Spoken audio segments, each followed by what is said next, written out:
Imagina só, uma nação com dimensões de continente, que nasceu do encontro de vários mundos, da busca incessante por riquezas e de muita, mas muita luta por liberdade. Pois é, essa é a história complexa e fascinante do Brasil. Vamos mergulhar nela agora.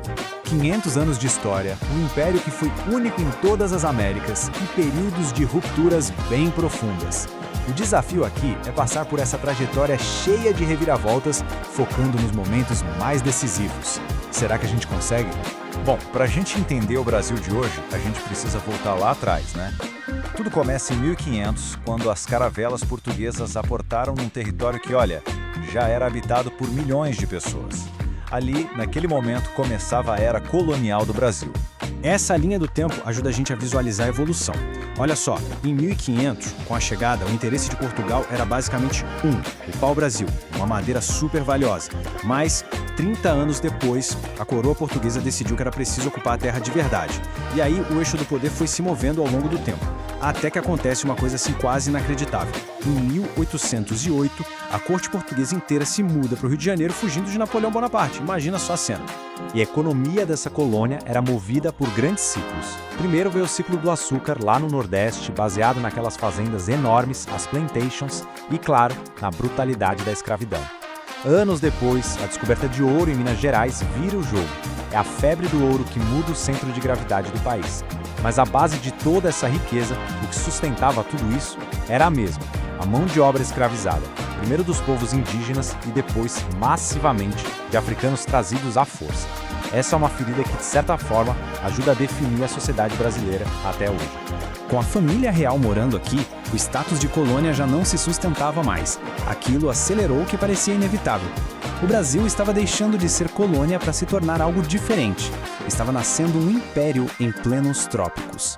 E aí a gente chega naquela cena famosa, né? O grito às margens do Ipiranga. Em 1822, o próprio filho do rei de Portugal decide romper com a metrópole e se torna Dom Pedro I, o primeiro imperador do Brasil. E isso foi um caminho bem único, porque enquanto toda a América Latina se libertava virando repúblicas, o Brasil virou uma monarquia. Tá, mas como governar um país desse tamanho? A solução que encontraram foi, no mínimo, criativa. A Constituição de 1824 criou uma ferramenta chamada Poder Moderador. Na prática, era um quarto poder, exclusivo do imperador, que dava a ele a palavra final sobre tudo. Ele podia dissolver o parlamento, demitir ministros, era a centralização do poder levada ao extremo.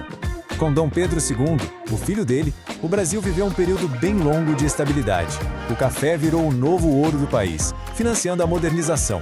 Mas não foi um tempo só de calmaria. Foi também uma era de conflitos, como a terrível Guerra do Paraguai, e que terminou com uma decisão gigantesca: a abolição da escravidão em 1888. O Brasil foi o último país do Ocidente a tomar essa atitude. Só que a abolição não veio com um plano para integrar os ex-escravizados na sociedade. Isso, somado ao descontentamento dos militares e dos próprios cafeicultores, acabou selando o destino do Império. Bastou um golpe militar em 1889 para a República ser instaurada.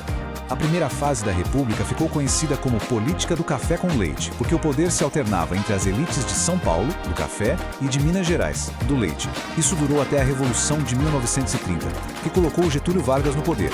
E aí, tudo mudou. Vargas centralizou o governo de forma autoritária, deu o pontapé inicial na industrialização do país e criou as leis trabalhistas, a CLT. Foi uma ruptura total com o Brasil de antes. Depois da era Vargas, o Brasil viveu um período democrático de muito otimismo. O auge disso tudo veio com o presidente Juscelino Kubitschek, o JK, e aquele lema super audacioso dele: 50 anos de progresso em 5 de governo. E o maior símbolo desse projeto? Construir uma capital nova, futurista, no meio do nada: Brasília. Mas aquela onda de otimismo não durou. A instabilidade política, junto com o medo do comunismo em plena Guerra Fria, preparou o terreno para mais uma ruptura bem violenta. Em 1964, os militares tomaram o poder. E esse gráfico aqui mostra muito bem a grande contradição daquele regime. Por um lado, a gente teve um crescimento econômico absurdo, que ficou conhecido como milagre econômico. Por outro, os direitos políticos foram suspensos e a censura era pesada. A resposta da sociedade veio forte nos anos 80, com o movimento das diretas já, que levou multidões às ruas para pedir uma coisa bem básica: o direito de votar para presidente. A pressão popular foi tão grande que em 1985 a ditadura chegou ao fim. E o Brasil começou mais uma vez o longo e desafiador caminho de reconstruir sua democracia. E essa nova democracia se apoiou em 2 pilares. O primeiro foi a Constituição de 1988, que a gente chama de Constituição Cidadã, por garantir muitos direitos fundamentais. E o segundo pilar foi o Plano Real, de 1994, que finalmente conseguiu controlar a hiperinflação, um problema que atormentou os brasileiros por anos e trouxe estabilidade econômica. Chegando no século XXI, nossa, tem sido uma verdadeira montanha-russa. O Brasil viveu um tempo de crescimento forte e de redução da desigualdade, mas isso foi seguido por protestos gigantescos, uma recessão econômica e um processo de impeachment bem conturbado. A polarização política se aprofundou como nunca. E hoje, os grandes desafios parecem ser a reconstrução institucional e a agenda ambiental, que é cada vez mais urgente. Da colônia à república, da ditadura à democracia, a história do Brasil parece mesmo um ciclo constante de crises e superações. Olhando para todo esse caminho, a pergunta que fica no ar é: qual será o desafio que vai definir o próximo capítulo da história dessa nação?